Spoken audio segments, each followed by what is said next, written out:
আজই ডাউনলোড করুন আর এনজয় করুন আপনার পছন্দের শো। আমি বলছি না তুমি যা দেখেছো তুমি সেটা ভুল দেখেছো, কিন্তু তুমি দেখে যেটা বুঝেছো সেটা তুমি ভুল বুঝেছো। কি সোজা না চোখে দেখা জিনিসকে ভুল বলে দেওয়া। নামো আদি, ওকে চল না তোমার।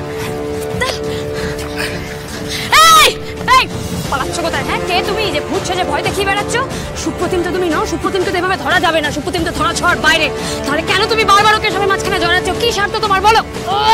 মুখোশটা খুলে গেলেই বেরিয়ে যাবে যে আসল মানুষটা কে মুখোশে দাঁড়ালে।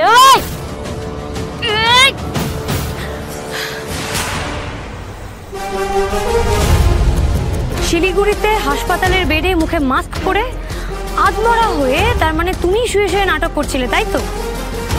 সুপ্রতিমের ক্লাসমেট, ওর গার্লফ্রেন্ড শ্রীতমা। শ্রীতমা, তুমি এতদিন ধরে এতগুলো মানুষকে তুমি খুন করে যাচ্ছিলে? তার মানে তুমি সেই মেয়ে যার নখের আঁচড়ে এতগুলো ছেলে প্রাণ হারালো, আর যাকে খুঁজতে আমরা দিন রাত এক করে দিলাম। হ্যাঁ হ্যাঁ, আমি করেছি খুন।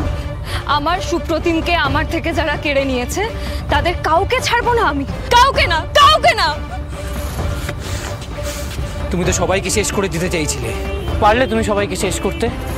ময়ূরবাবু, তার মানে শ্রীতমাই সেই মেয়ে যে এই সমস্ত ভিডিও থেকে স্টিল গ্র্যাব করে করে পুলিশকে পাঠিয়েছিল, তাই তো শ্রীতমা? হ্যাঁ পাঠিয়েছিলাম, কিন্তু পুলিশ তো তোমাদের সাথে দাঁড়িয়ে আছে। আইন আইনের পক্ষেই থাকে। একটা অন্যায় দেখে তুমি অনেকগুলো অন্যায় করে ফেললে শ্রীতমা।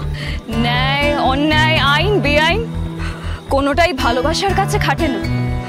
মন নিজের নিয়ম নিজেই বানিয়ে নেয়। কিন্তু মনের কথা যে সবসময় শুনতে নেই শ্রীতমা।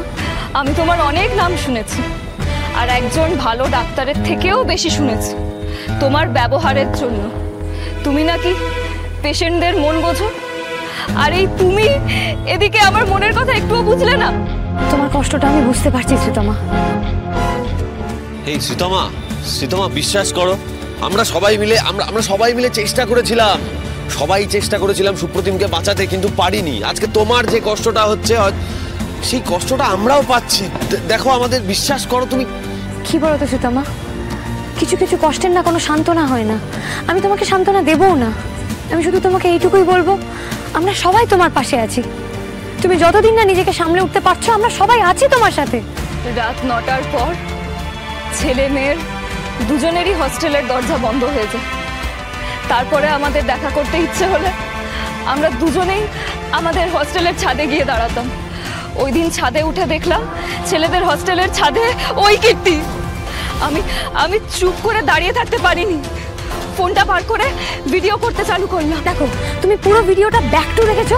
হ্যাঁ, আর এখানে তো তুমি কিছু শুনতে পাওনি, এমনকি তোমার ভিডিওতেও তো আমরা কিছু শুনতে পাইনি। তার মানে তোমার কাছে কোনো আওয়াজই আসেনি। তুমি যদি শুনতে পেতে তাহলে তুমি বুঝতে। আর এখানে তো সমস্যাটা তৈরি হয়েছে শ্রীতমা। আমি বলছি না তুমি যা দেখেছো তুমি সেটা ভুল দেখেছো, কিন্তু তুমি দেখে যেটা বুঝেছো সেটা তুমি ভুল বুঝেছো।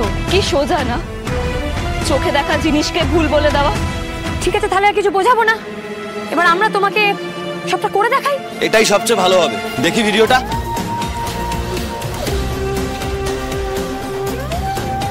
বিক্রম, কাব্য, আরুষ, তোমরা যে যে পজিশনে ছিলে সেই পজিশনে যাও।